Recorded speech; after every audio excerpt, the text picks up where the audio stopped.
when the government gives money to these really poor people and tells them, hey, you don't need to work because we're just going to pay for you forever, it does demotivate them to work. In fact, if you look at people who live with their parents, they're practically in a similar position where, hey, they don't need to work, so they can go and do stupid shit. And this makes perfect sense, just like the welfare system.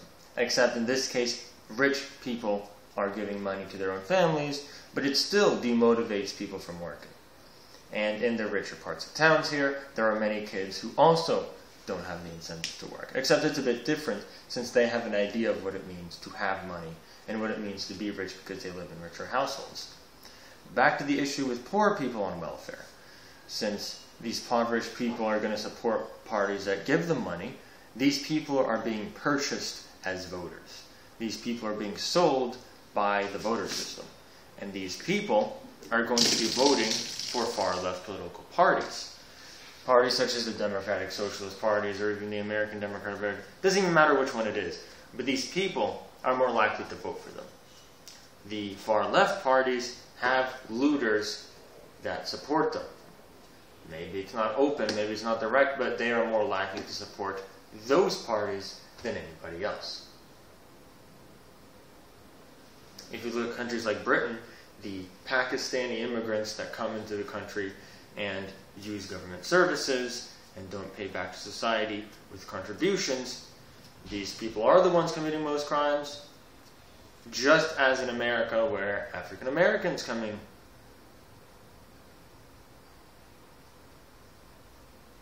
When you look at countries like Great Britain and you see the large number of Pakistani immigrants that come into the country, commit more crimes because they're on welfare, it just makes sense to people like me that yes, these are voting for far-left parties.